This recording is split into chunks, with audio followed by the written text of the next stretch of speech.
So let me begin by saying, the Department of Veterans Affairs, or VA, wasn't always this towering institution we know today.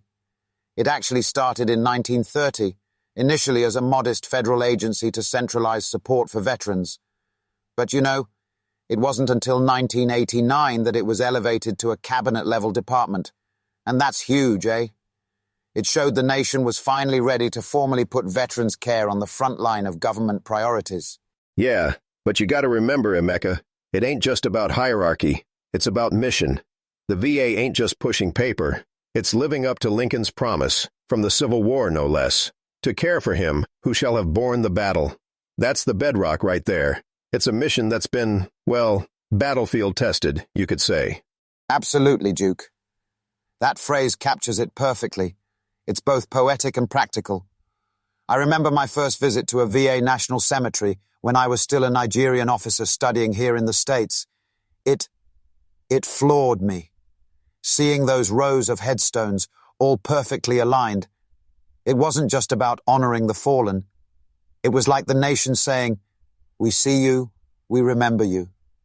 You know, back then I thought, this level of national commitment, it's truly something to learn from. It's discipline, Emeka. Straight up. A nation that honors its veterans shows what kind of backbone it's got, plain and simple. And look, cemeteries are one thing, but it's the living vets right now who depend on the system to work, and work fast. VA's core promise ain't about looks. It's about delivering on Lincoln's words every single day. True. The symbolism is powerful, but it can't overshadow the function. The promise is only as good as the results it produces. And with the VA, you see this constant tension between honoring tradition and meeting modern needs. That delicate balance is exactly where the rubber meets the road, my man. Without action, a promise is just smoke. Veterans didn't sign blank checks with their lives for words. They need outcomes, and fast ones. You nailed it earlier, Emeka, about how balancing tradition and modern needs defines the VA's mission. That balancing act? It's reflected in the sheer complexity of the agency itself. Think about it. This isn't some small-time setup. You've got the VHA delivering healthcare, VBA managing benefits, and the NCA devoted to cemeteries. Each of them runs like its own massive operation, all reporting up the chain to the Secretary of Veterans Affairs. Exactly, Duke. And these divisions don't just act independently. They are interconnected, which is why governance is so crucial. You've got bodies like the VA Executive Board setting strategic direction, and others like the VA Modernization Board ensuring systems stay updated. And you know, these aren't just bureaucratic layers.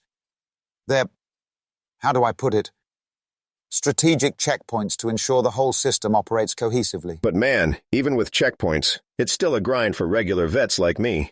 I remember after my second deployment, I was trying to file a disability claim.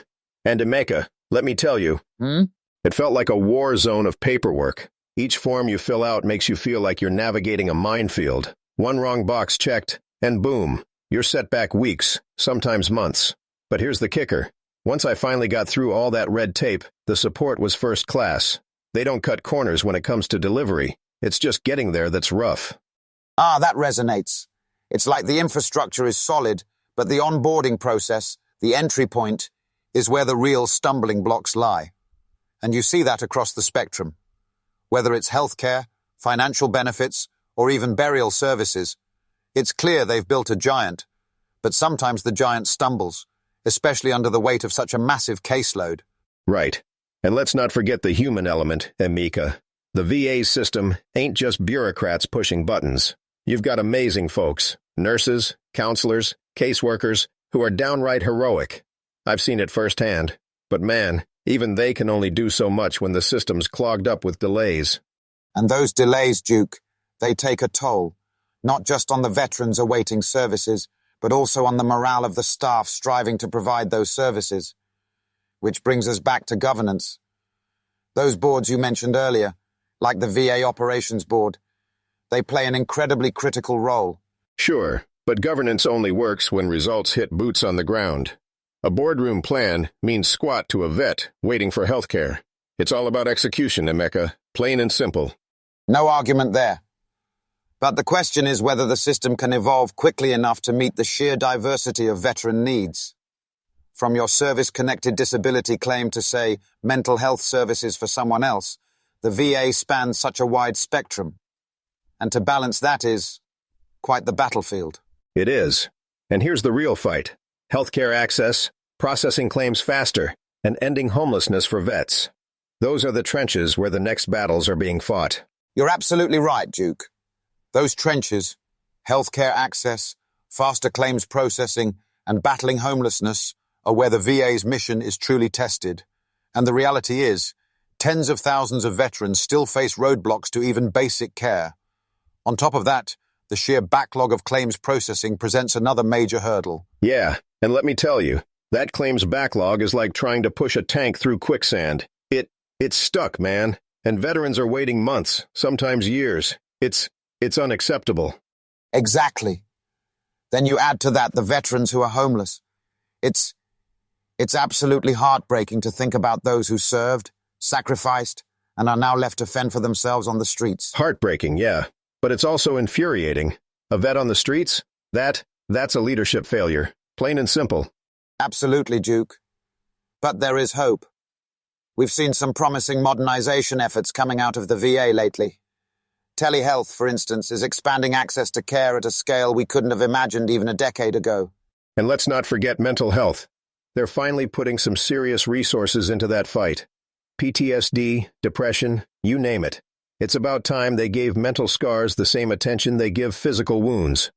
True. Mental health, telehealth, and integrating new technologies across the system. It's all part of the VA's effort to evolve into a 21st century institution. But the big question remains, will these things fulfill Lincoln's promise in today's America? That's the million-dollar question, Emeka. I mean, all this modernization sounds great, but at the end of the day, execution is king. It always is. You can't just digitize the problem and expect it to go away. You've got to adapt and execute with precision, just like a mission plan. Yes, precision is key. And patience, too. Systems this large don't turn on a dime. But Duke, ask any veteran waiting for care, and patience isn't exactly what they have in abundance. No kidding. And that's where the leadership needs to step up and actually deliver. For all the strategic boards and governance structures we've talked about, the real test is boots on the ground. Are vets seeing results? That's what matters. Couldn't agree more. The key takeaway here is this. The VA's challenges are huge, but so are its responsibilities. If this nation truly values those who served, then fulfilling Lincoln's promise can't be optional. It has to be our enduring mission. Well said, brother. We got to hold the line on this one. And to all our listeners out there, thanks for hanging with us as we broke it down today. Yes, thank you. And remember, this conversation doesn't end here. Let's keep pushing forward. And on that note, we'll catch you next time.